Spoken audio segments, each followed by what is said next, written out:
Hello everyone, welcome back. In this video, we are going to understand what is Google Cloud Composer.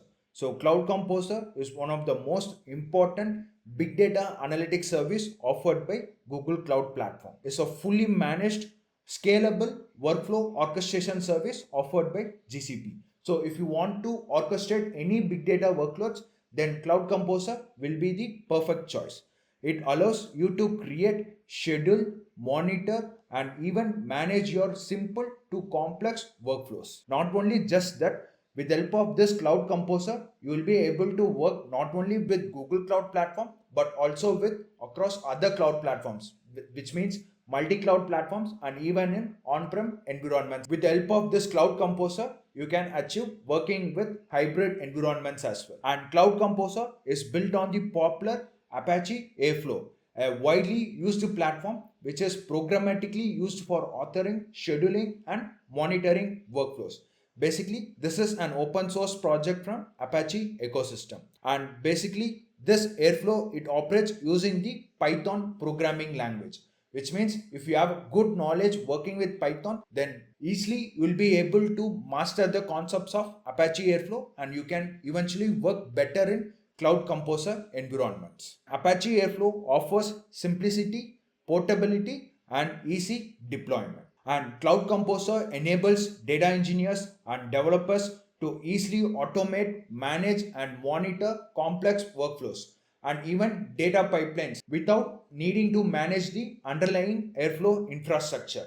So Cloud Composer automations helps you to create, manage your Airflow environment quickly, and also it enables you to use your Airflow native tools like powerful Airflow web UI and command line tools. So with this Cloud Composer, you can focus on orchestrating your workflows and not on your infrastructure.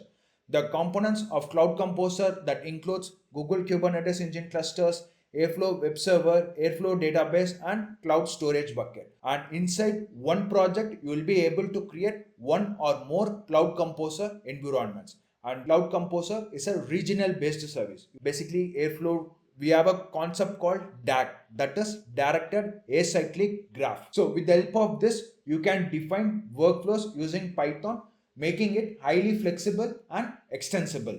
So this DAX define the sequence and dependencies of tasks such as data extraction, data transformation, loading, basically ETL or ELT pipelines, or machine learning operations, or any other custom business logics. And the next point is Cloud Composer. It easily integrates with various other GCP products, important big data products like BigQuery, Cloud Storage, Dataflow, Dataproc, and various other services as well. So now we will discuss some of the popular use cases of Cloud Composer. The first one is ETL or ELT pipelines. So if you want to automate your extraction, transformations, and loading of data to various data warehouses or databases, then you can think of using this Cloud Composer. And the next one is machine learning pipelines. So if you want to orchestrate your training phase or even your testing phase or even the deployment phase, then you can make use of this Google Cloud Composer service. Moving on to the next one, we have data integration. With this particular service, you will be able to coordinate data movement across different systems and different services. And the next one is batch processing. So if you want to schedule a recurring data processing job, then Cloud Composer is the best fit to do it. And the last one is DevOps automation. So if you want to automate your infrastructure building steps or even your deployment steps based on a schedule or based on trigger basis, then you can make use of this Cloud Composer. So these are the popular use cases where we can use this Google Cloud Composer. So that's it for this video. In the next video, we'll be discussing the architecture of Cloud Composer. I'll see you there. Happy learning.